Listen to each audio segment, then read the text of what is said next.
امید ہے کہ آپ کو یہ نظم سمجھ آئی ہوگی۔ آپ گھر میں بھی اس کی بلند خوانی کریں اور اس کو سمجھنے کی کوشش کریں۔ الرحمن الرحیم، السلام علیکم۔ آج ہم پڑھیں گے اردو کا عنوان نمبر 2، 3 انوکھے سفر، جو ہمارے دوسرے اسائنمنٹ سے ریلیٹڈ ہے۔ اس سبق میں حضور صلی اللہ علیہ وآلہ وسلم نے جو ایک رات میں 3 سفر کیے تھے اس کے بارے میں بتایا جا رہا ہے، اور حضور صلی اللہ علیہ وآلہ وسلم نے اس سفر کے دوران جو گناہوں کا انجام دیکھا تھا اس کے بارے میں بھی بتایا گیا ہے۔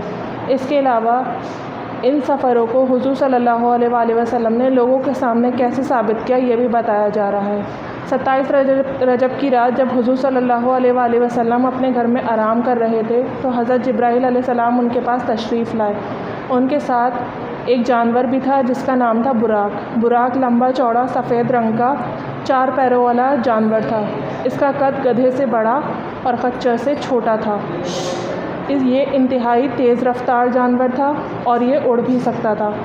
حضور صلی اللہ علیہ وآلہ وسلم سے حضرت جبرائیل علیہ السلام نے دریافت کیا کہ آپ کو اللہ تعالیٰ نے آسمانوں کی سیر کے لیے حکم دیا ہے، سیر کرانے کا حکم دیا ہے۔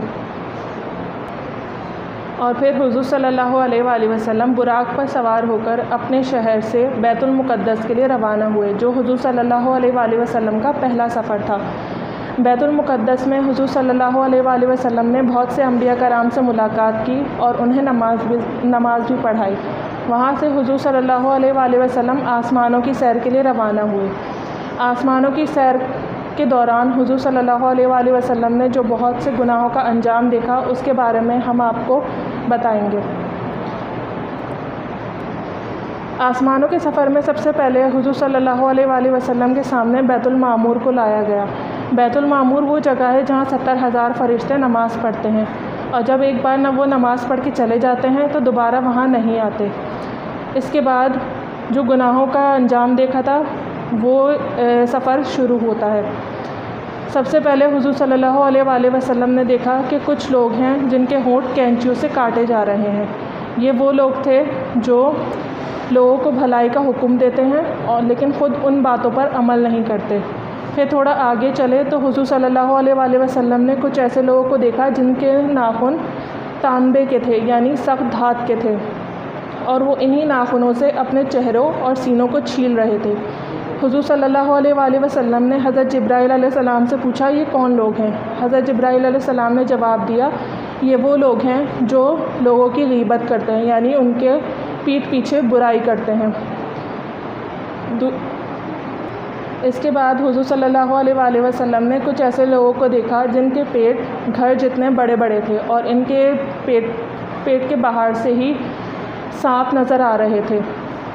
حضور صلی اللہ علیہ وآلہ وسلم نے حضرت جبرائیل علیہ السلام سے پوچھا یہ کون لوگ ہیں؟ حضرت جبرائیل علیہ السلام نے جواب دیا یہ وہ لوگ ہیں جو سود کھاتے ہیں۔ سود وہ ہوتا ہے جیسے ہم نے 10,000 روپے ادھار لیے ہوں اور واپس ہمیں 12,000 کرنے پڑے، تو 12,000 جو ہم نے کیے ہیں اس میں 2,000 جو رقم ہے وہ ہماری سود میں شامل ہوگی۔ اس کے بعد کچھ ایسے لوگوں کے پاس سے گزر ہوا جن کے سر پتھروں سے کچلے جا رہے تھے، اور کچل جانے کے بعد وہ دوبارہ پہلے جیسے ہو جاتے تھے اور پھر دوبارہ ان کو پتھروں سے کچلا جاتا تھا۔ یہ وہ لوگ تھے جو نماز میں کاہلی کرتے تھے، مطلب ان کو نماز سے زیادہ نیند پیاری ہوتی تھی۔ اس کے بعد ایک ایسے شخص کے پاس سے گزر ہوا جس کے پاس لکڑیوں کا ایک بڑا گٹھر تھا۔ وہ اسے اٹھا نہیں پا رہا تھا لیکن مزید اور لکڑیاں اس میں جمع کر رہا تھا۔ یہ وہ لوگ تھے جو لوگوں کی امانتیں اپنے پاس رکھتے تھے لیکن ان کا خیال نہیں رکھ پاتے تھے، اور مزید امانتیں اپنے پاس جمع کرتے تھے، یعنی امانت میں خیانت کرتے تھے۔ اس کے بعد ایک چھوٹے سے سوراخ میں سے گزر ہوا جس میں سے ایک بڑا بیل نکلا، اور وہ چاہتا ہے کہ جہاں سے نکلا ہے دوبارہ اسی میں چلا جائے۔ یہ وہ شخص تھا جو اپنے منہ سے بڑا بول بولتا تھا، اور جب وہ اپنے بول پر شرمندہ ہوتا تھا تو وہ چاہتا ہے کہ اس کے ورڈ واپس آ جائیں، یعنی اس کا جو بولا ہوا ہے وہ واپس آ جائے، لیکن پھر وہ اس کی طاقت نہیں رکھتا۔ اس کے بعد حضور صلی اللہ علیہ وآلہ وسلم کے سامنے سدرۃ المنتہا کو لایا گیا۔ سدرۃ المنتہا ایک بیری کا درخت ہے۔ اس بیری کے درخت کا ایک بیر ہجر کے مٹکوں کے برابر ہے، اور اس کے پتے ہاتھی کے کانوں کے برابر ہیں۔ اس بیری کے درخت پر جو چیزیں چھائی ہوئی ہیں اس کی وجہ سے اس کا حسن بہت زیادہ بڑھ گیا ہے۔ اس کے علاوہ بندوں کے اعمال جو نیچے سے اوپر جاتے ہیں وہ پہلے سدرۃ المنتہا پر ٹھہرتے ہیں اور پھر وہاں سے اللہ تعالیٰ تک پہنچائے جاتے ہیں۔ اور علاوہ اللہ کے احکام جو اوپر سے نیچے بھیجے جاتے ہیں وہ پہلے سدرۃ المنتہا پر ٹھہرتے ہیں اور پھر وہاں سے نیچے بھیجے جاتے ہیں۔ اور اس سدرہ کی جڑ میں 4 نہریں دیکھی گئیں اور وہ نہریں اتنی بڑی تھیں جیسے دریا فرات اور دریا نیل ہوں۔ اس کے علاوہ سدرۃ المنتہا پر سونے کے پروانے چھائے ہوئے ہیں اور انہی چیزوں کی وجہ سے اس کا حسن بہت زیادہ بڑھ گیا ہے۔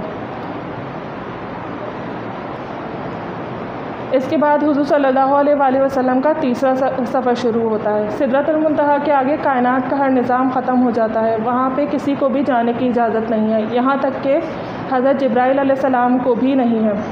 لیکن اللہ تعالیٰ نے صرف حضور صلی اللہ علیہ وآلہ وسلم کو اس سے آگے جانے کی اجازت دی۔ حضور صلی اللہ علیہ وآلہ وسلم کا تیسرا سفر یہاں سے شروع ہوا جو تھا عرش معلیٰ۔ عرش معلیٰ پر جب حضور صلی اللہ علیہ وآلہ وسلم پہنچے تو وہاں پہ کچھ لکھنے کی آوازیں آ رہی تھیں، اور اس کے علاوہ جو 50 نمازوں سے 5 نمازوں کا جو واقعہ ہے وہ بھی وہاں پہ موجود ہے۔